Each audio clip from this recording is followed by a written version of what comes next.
Hi, I'm Nicola Madora, and after working with thousands of people across the world for 2 decades now, I've seen over and over again the core wound that every human being has, which is I'm unloved, I'm unwanted, I'm not good enough, I'm unworthy. There's a couple more, and you probably know your own wound. Especially if you have been on a spiritual path for some time, they will arise and must arise in order to be met by our loving presence.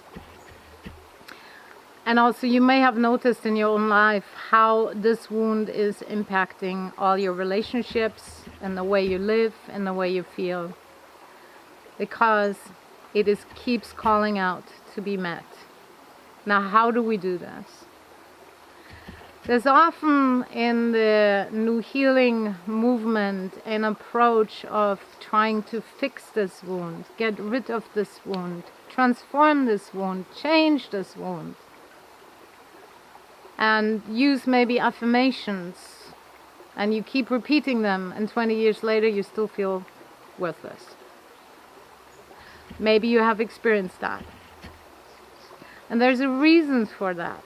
Because we can't just plaster something over it, because what is actually everything is wanting to come home into this loving presence, not to be changed, not to be fixed, not to be violated once again. Now here is a bit, I invite you to shift your attitude a little bit towards sitting at a table like a royal king or a royal queen. And all the people in your land have joined at this table, this feast of life. And to this table comes a person who feels worthless. And to this table comes someone who feels generally unwanted in life and always left out from the good.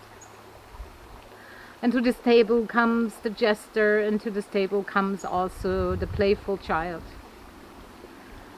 Now, when you take your seat as the royal king or queen, you do not say to your people at the table, you shouldn't be there. You should be in the closet. No, you have to change before you get to sit at the table. What you do instead is to welcome even the worthless one, is to welcome even the unwanted one, is to welcome even the unloved one.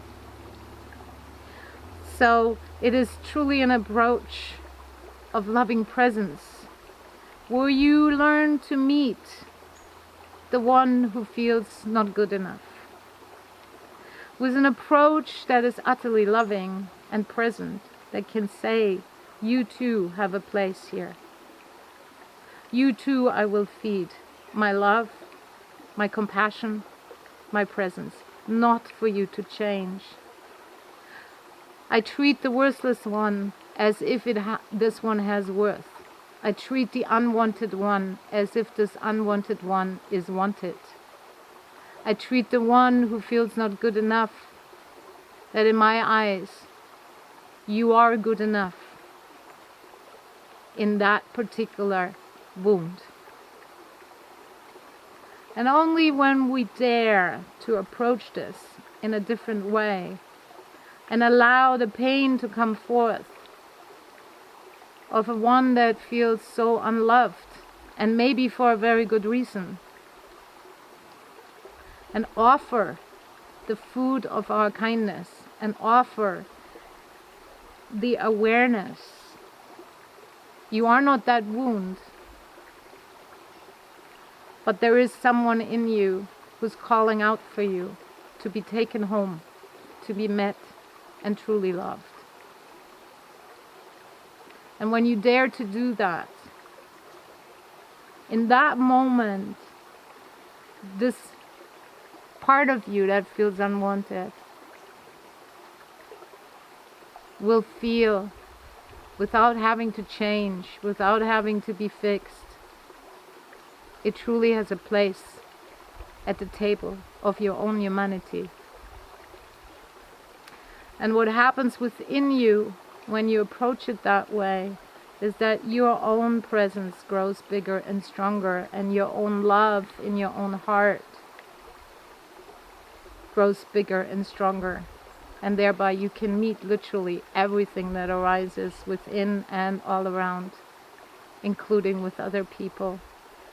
There is a liberation that begins to occur, where everything gets to be at the table, and none gets to take over, and none needs to eat the crumbs underneath. So I invite you to approach your core wounding not as a problem, but as an answer, as a way of expanding your love and your capacity. So that truly wherever you go, you become a refuge for all beings. And this, I believe, we need more than ever now. Thank you.